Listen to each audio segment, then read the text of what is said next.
¿La fe corresponde a la naturaleza humana o es un don dado por Dios? Dios les bendiga. Hoy vamos a estar compartiendo y respondiendo a esta pregunta, continuando con la serie sobre la soberanía de Dios y la responsabilidad del hombre. En el mensaje anterior estuvimos viendo que el hombre es capaz de diferenciar entre el bien y el mal, y no solo de diferenciarlo, sino también de escoger entre el bien y el mal. También vimos que el hombre es capaz de amar o de no amar, de ser fiel o de no ser fiel, que tiene el hombre mismo la propia elección. Ahora, la pregunta que se puede desprender es si al perderse este estado de pureza moral, perdimos también nuestra capacidad de responderle a Dios.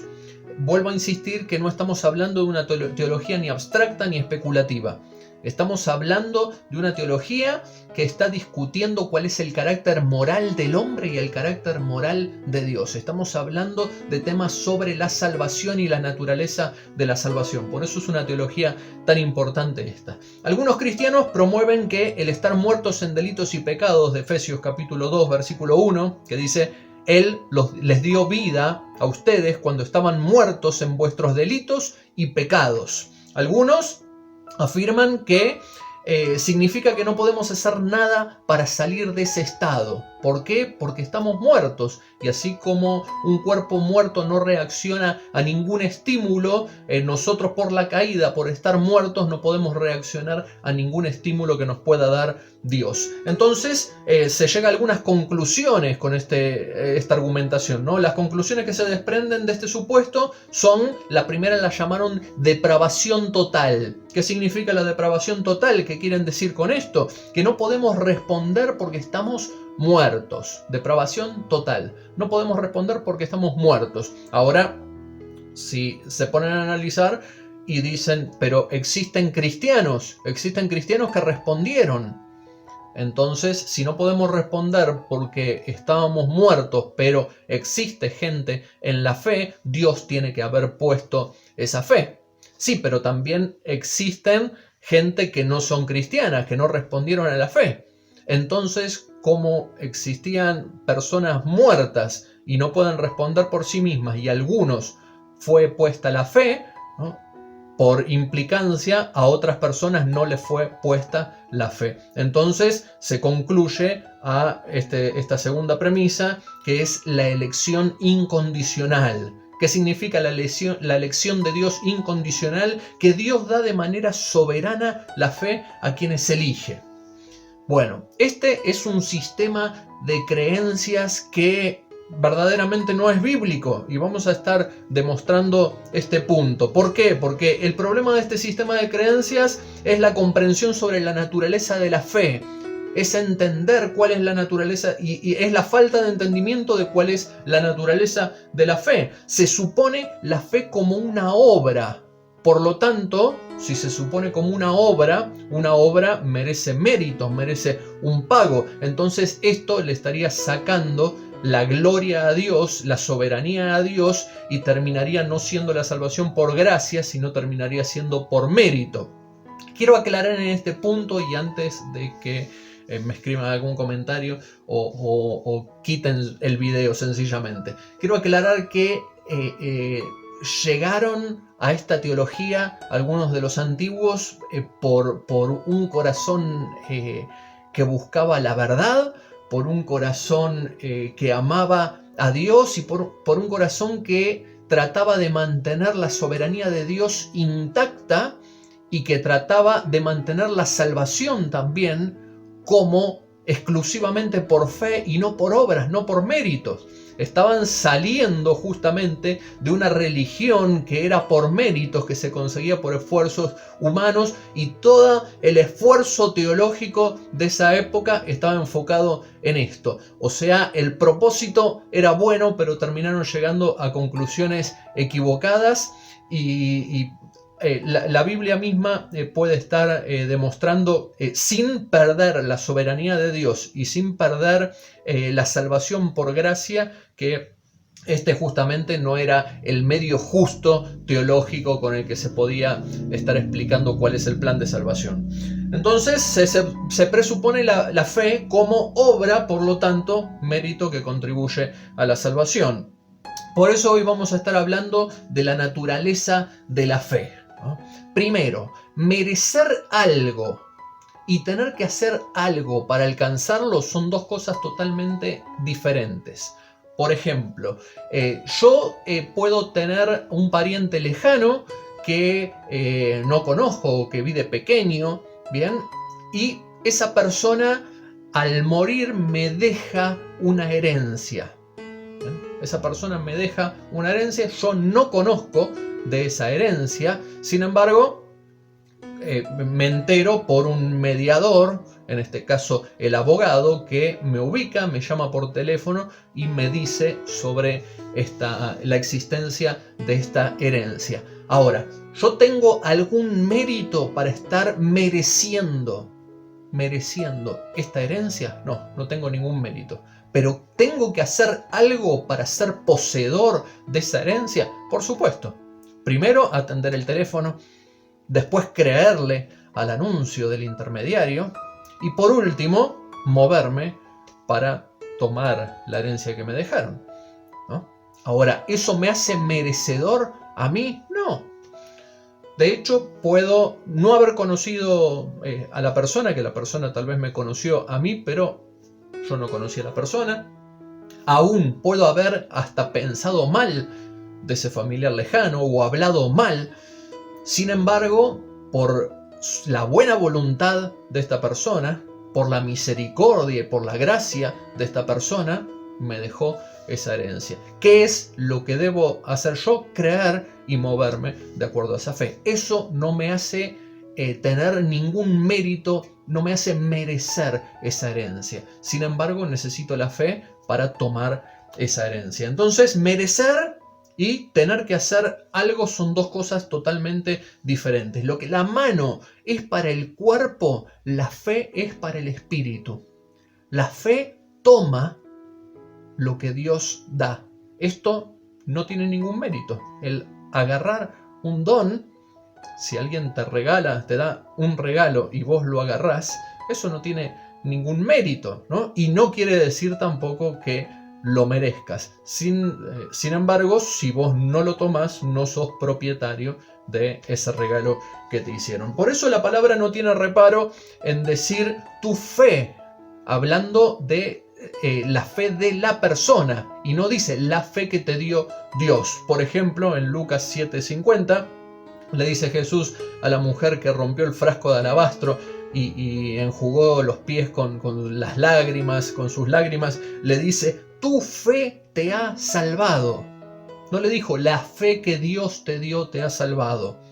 También el carcelero de Filipos, cuando le pregunta el carcelero a Pablo en Hechos 16, ¿qué debo hacer para ser salvo? Pablo no se espantó, y Pablo es el apóstol de la fe y el apóstol que habla de que no es por obras, ¿no? Sin embargo, cuando le preguntó el carcelero ¿qué debo hacer para ser salvo?, no se espantó ante la pregunta y dijo: no tenés que hacer nada para ser salvo. Vos no podés hacer nada porque estás muerto en delitos y pecados, ¿no? Tenés que sentarte y esperar que Dios te dé fe, y cuando Dios te dé fe, ahí vas a ser salvo. No le dijo eso.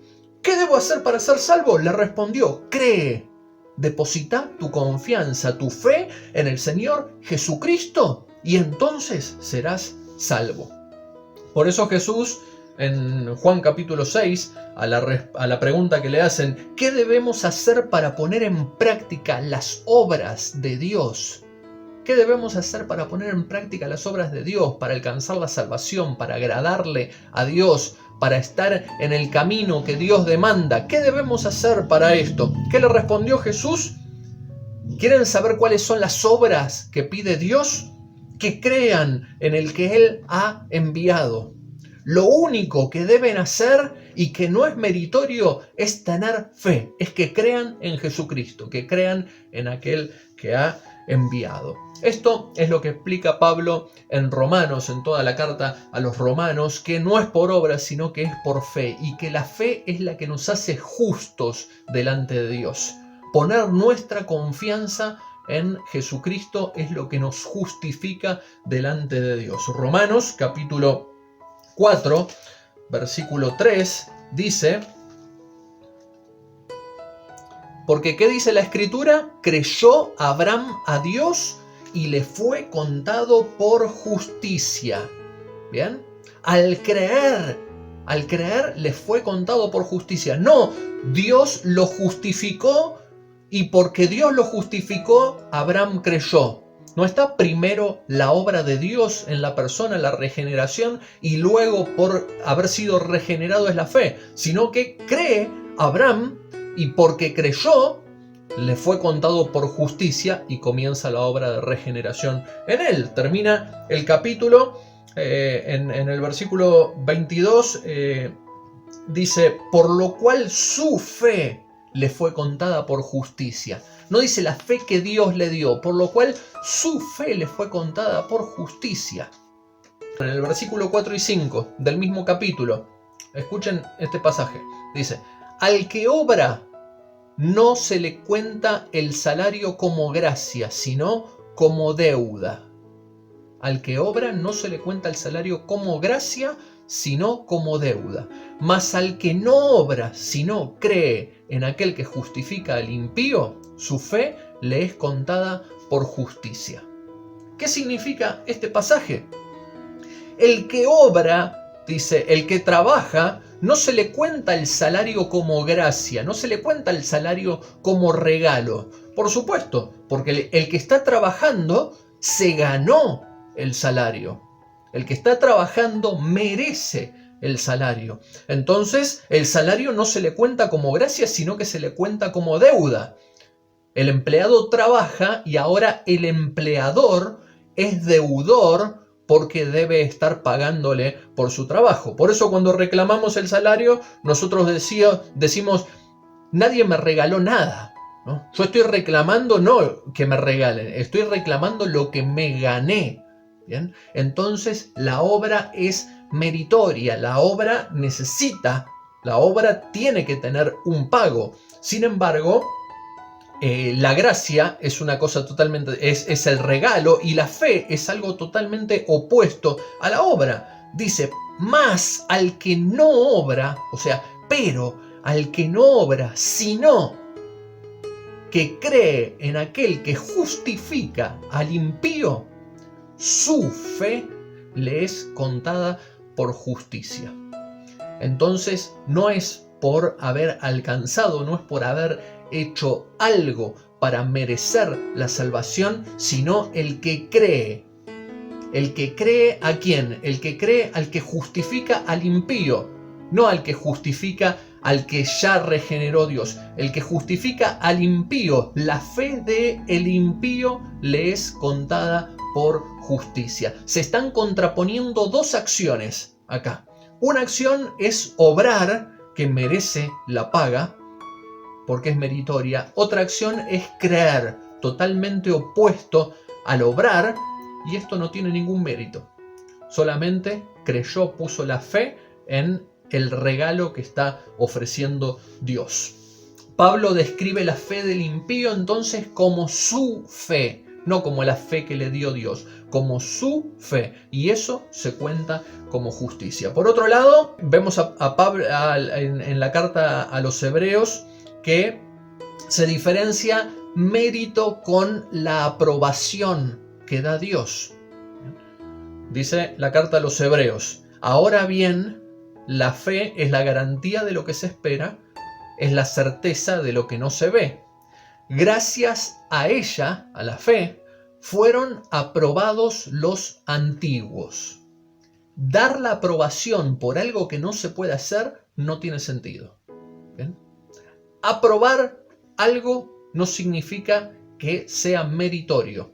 La fe está aprobando para estar recibiendo la salvación, pero la salvación por gracia. No es ningún mérito de la persona el estar creyendo. Eso la fe lo aprueba para estar recibiendo la salvación. Sin embargo, algunos objetan que la fe es un don de Dios y, por ejemplo, utilizan Efesios capítulo 2, versículo 8 y 9, que dice: porque por gracia habéis sido salvos mediante la fe, y esto no procede de vosotros, sino que es regalo, es don de Dios, no por obras, para que nadie se jacte. Miren, la declaración atea que hay comúnmente sobre la fe es creer, primero lo encasillan solamente en que la fe es un concepto religioso, ¿bien? Y la idea atea es creer sin tener ninguna evidencia de nada, ¿bien? Eso lo explican como fe. ¿Cuál es la definición de fe? Creer algo sin tener ninguna evidencia. Lamentablemente muchos cristianos piensan de esa manera.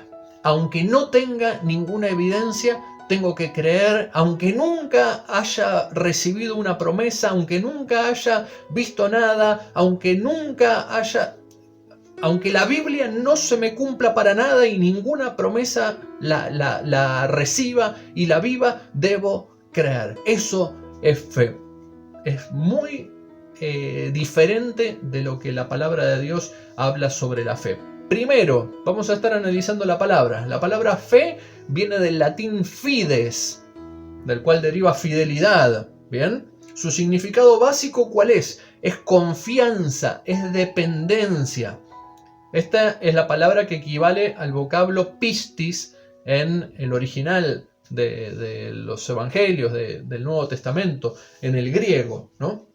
Ahora, Jesús se encargó justamente de dar evidencias para que la gente esté creyendo, de que la confianza, lo que sería la palabra fe, ¿no? Tener la confianza y de ahí pasar a depender del otro, darle confianza. De que la confianza que la gente tenía puesta en otras cosas, ahora, por las evidencias que estaba dando Jesucristo, muevan esa confianza del objeto al que tenían o de la persona a la que tenían, ahora la muevan hacia Jesucristo. ¿Bien? Jesús se encargó de dar evidencias de quién era, ¿para qué? Para que crean en Él, por supuesto. ¿Cuál fue la intención del Evangelio de Juan?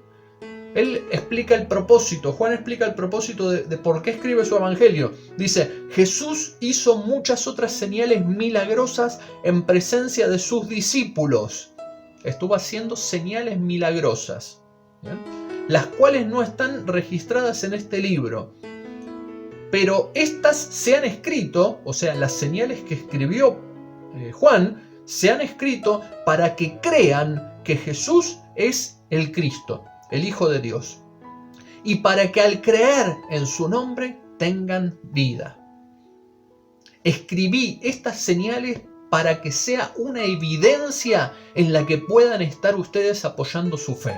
La gente ponía su confianza y comenzaba a depender de Jesús. ¿Por qué? Por la evidencia que Jesús aportaba.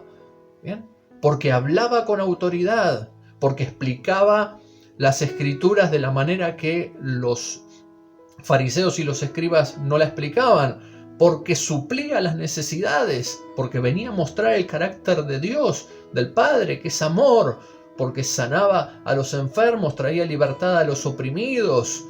¿Bien? Entonces eso era evidencia para que puedan estar depositando la fe en Él. ¿Quién es de fiar en los negocios, por ejemplo?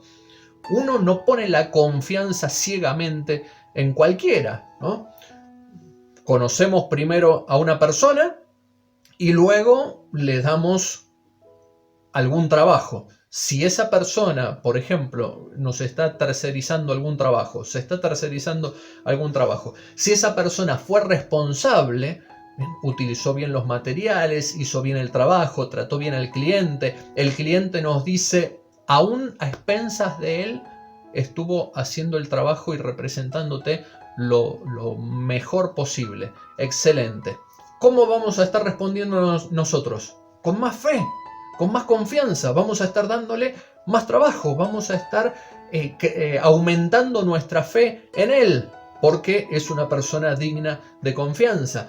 El mismo ejemplo lo podemos llevar al matrimonio, ¿verdad? ¿Por qué fracasan hoy tantos matrimonios? Y justamente porque no son dignos de confianza. y porque al fallarse uno y el otro pierden esta confianza. ¿Cómo debería ser?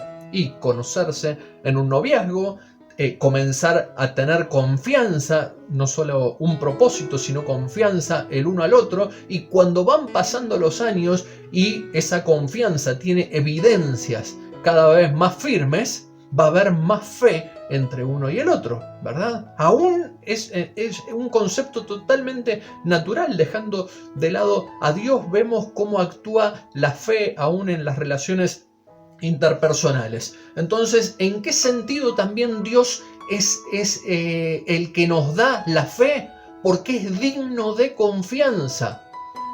Porque nosotros al depositar nuestra primera fe en Él, comenzamos a recibir vida de Él, comenzamos a tener una relación con Él, comenzamos a conocerlo y comenzamos a comprobar su fidelidad y vamos dándole más fe a Él, ¿verdad? Entonces así va creciendo la relación y se establece una relación de fe y de fidelidad el uno con el otro.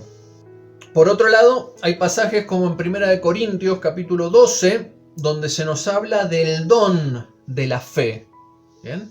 Que la fe está también incluida en los dones espirituales, pero aún incluida en los dones espirituales, siempre el don está sujeto al portador.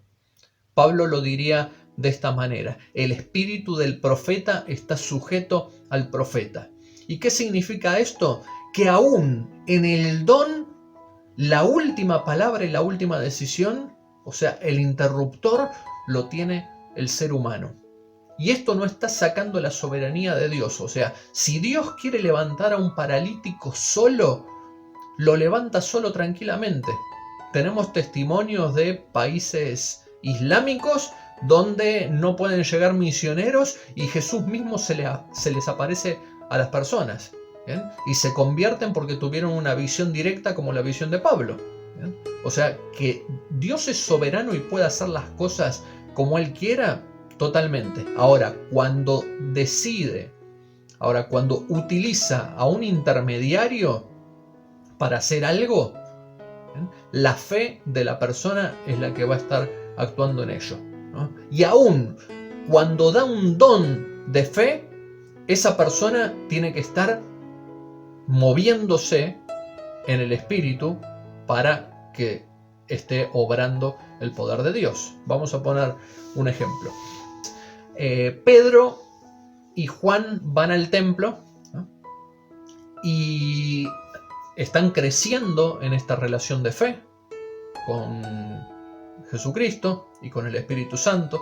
Ya pasó tiempo desde el bautismo del Espíritu Santo y pudieron ver cómo está actuando el Espíritu Santo en él, y que el mismo Espíritu que estaba descansando en Jesucristo ahora estaba descansando en todos los llenos del Espíritu Santo. Entonces Pedro, sabiendo esto, entra al templo y un mendigo le pide plata. ¿Bien? Siente un impulso por el Espíritu, es impulsado por el Espíritu a decir: esta persona se puede levantar. No tengo plata ni oro, pero estoy lleno del Espíritu Santo. Te voy a dar algo mejor que algunas monedas. Te voy a dar la sanidad. Entonces siente ese impulso, pero él tuvo que tomarlo de la mano y levantarlo. Si no lo hubiese tomado de la mano y hubiese sentido el impulso, y puede haber dicho: no, fueron mis pensamientos. No, mejor no lo hago. ¿Y si no se levanta? Tal vez. Entonces, bueno, ¿por qué está escrito Hechos capítulo 3 y Hechos capítulo 4? Y porque Pedro no pensó. Porque Pedro, cuando sintió el impulso, ahí tomó la mano de la persona y ahí actuó. ¿Ven? Pero la voluntad estaba en él, ¿no? Él se decidió a estar actuando. Parece como que era parte de su personalidad también. Cuando Jesús lo llamó a bajar de la barca, ni titubeó ni se puso a pensar. Cuando le dijo: Vení, salió de la barca y comenzó a caminar. Bien. Entonces vemos que aún en el don de la fe, cuando opera el don de la fe, aún en última instancia, nosotros podemos estar cortando eso o no. Nosotros somos los canales del Espíritu. ¿Esto le saca la soberanía a Dios? Vuelvo a decirlo, por supuesto que no. Por supuesto que no. ¿Podía levantar Dios al paralítico sin nosotros? ¿Sin Pedro? Por supuesto. Así como se puede convertir algún musulmán o se convirtió Pablo sin ningún intermediario. Se le presentó directamente. Por supuesto. Pero cuando nosotros somos intermediarios, nosotros somos los ministros de Dios, el Espíritu Santo está actuando a través de nosotros, ¿verdad? Y nosotros somos los que podemos estar frenándolo o dejándole actuar al Espíritu. Pero el pasaje de Efesios 2, 8 y 9 no nos está hablando del don de la fe del don de la fe, del don del Espíritu. Tampoco nos está hablando del don de la fe para salvación. Leamos de nuevo el pasaje. Dice, porque por gracia habéis sido salvados mediante la fe. Y esto no procede de vosotros, sino que es regalo de Dios. No por obras. Por gracia habéis sido salvados mediante la fe, y esto no procede de nosotros, sino que es regalo de Dios, no por obras. No está hablando de que la fe no procede de nosotros, porque es regalo de Dios, sino que está hablando de la salvación. Y luego dice, no por obras. La salvación no es por obras. La salvación, ¿por qué la recibimos? La salvación la recibimos mediante la fe. ¿Por qué? Porque es un regalo de Dios. Y un regalo de Dios no se puede trabajar para conseguirlo. Un regalo de Dios tenemos que extender la mano para tomarlo. Por eso la salvación es mediante la fe. Aún este pasaje se explica a través de la gramática griega. Pero no nos vamos a meter en este tema. No se puede utilizar lo que procede, no es de la fe, sino que lo que procede es la salvación. Se explica a través de la gramática griega, que la procedencia, lo que no procede de vosotros, está hablando de la salvación. Pero bueno, ahí a los que quieran estar estudiando e investigando, les dejo un trabajito para estar realizándolo. Pero nos está hablando de que no es por obras la salvación, sino que justamente es a través de la fe. La salvación no procede de nosotros, es don, es un regalo de Dios. Somos salvos porque Él se acercó nuevamente y nosotros respondimos en fe y recibimos este regalo de Dios que es la salvación. Vamos a estar orando. Le agradezco a Dios por poder estar compartiendo este mensaje en otro domingo, y vamos a continuar con esta serie apasionante en los próximos domingos. Amado Señor, te damos gracias por esta salvación, esta herencia, este regalo inmenso que nos diste, Señor. Te damos gracias, Señor, por hacerlo accesible para todos. Porque si hubiese sido por méritos, si hubiese sido por obras, tal vez algunos no lo hubiesen podido alcanzar. Si hubiese sido por correr, tal vez alguien no tendría la capacidad. Si hubiese sido por pensar, tal vez no tendrían la capacidad. Si hubiesen sido por hablar, por tener algún talento, tal vez algunos sí y otros no, pero es por fe, Señor. Y todos tenemos esa capacidad. De hecho, la fe la tenemos puesta en alguna otra cosa si no está en ti. La tenemos puesta, Señor, en la cuenta del banco, la tenemos puesta en nuestros trabajos, la tenemos puesta en nuestra obra social, en nuestro sistema de salud o en el sistema político, la tenemos puesta en otro lado, en filosofías humanas. Pero lo hiciste de esta manera, así sencillo, así fácil, para que todos tengamos acceso.